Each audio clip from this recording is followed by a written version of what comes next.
think I would start by saying how sad it is that you don't know this wonderful story, a tragic story, but it's very wonderful. I would say that this was a man who was truly good and truly following the call that God had asked of him.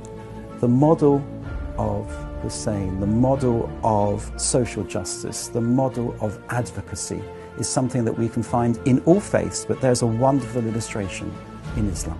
Hussein is never usually one of the major figures in these dialogues. Often you might have discussions, for instance, of Jesus or of the prophethood of Muhammad. Hussein doesn't figure very often. He was somebody who I think waited quite a number of years before he would even take up leadership, and I think that's something I see in Hussein's life, that he obviously had a sense of duty. Outside of the Islamic traditions, there's very little known about him. And here is a model of a spiritual leader, of a religious leader, of a political leader, who actually, I think, could speak much more broadly to the world. It would be nice to include Hussein in the sort of pantheon of religious greats that often people talk about: Moses, Jesus, Buddha, Mother Teresa, Martin Luther King, these names that people regularly know. You're dealing with a really tragic event that took place in real history, you know, a handful of people, and outnumbered by a vast army, and deprived of water, women and children. So it's a tragic, terrible story. It seems to me that Hussein is a figure that one can identify with because he lived in such a key period in the formation of Islam, the early period of Islam. And what strikes me most of all is the emphasis, if you like, on what we'd call today social justice, this sort of sacrifice, the trying to better society. And that's what we need. He was killed because he was fighting for justice. He was fighting against the injustice of the world. And I think you see that again and again in our world today. Because a story that's there about fighting against injustice, of a small group who stands up against the tyranny of the many.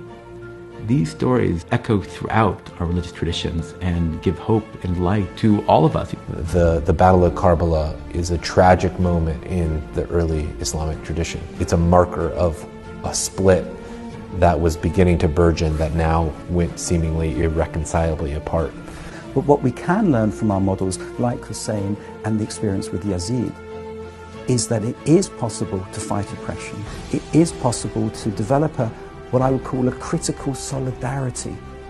And how much easier is it to develop that solidarity with partners in faith? I might not have the same faith as you, but I'm a partner on the same journey as you. And I respect your position, I respect your faith, I respect your claim to truth. All I ask is that you respect mine. And that's what we need to work towards. And that's why I think the model of Hussein is a very important model. In the story of Imam Hussein, in the story of Karbala, where it takes defeat and turns it into something else, turns it into hope.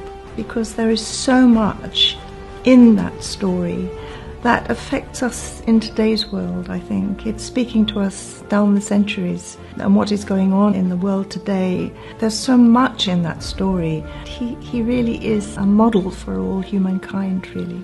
Imam Hussein goes at the behest of the people. We're with you. We're 10,000 strong. We're mighty. We're there with you. And then, in actuality, he is with his family and a few followers all alone. The impact of the story is that it's a historical tragedy, and any great any moment like that where people resist heroically is a powerful story that transcends its context. There's one thing that I do repeat in various ways. Kulla Yoman Ashura, Kulla Ardan Karbala. Every day is Ashura, every place is Karbala.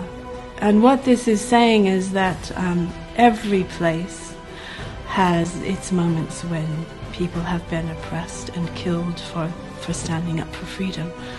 And this kind of thing happens every day. It's happening today, it happened yesterday, it'll happen tomorrow and it will carry on happening. The fact that to those in the Shia members, friends that I speak to say, and now when we look back during Muharram and Ashura, we say, we would have been with you.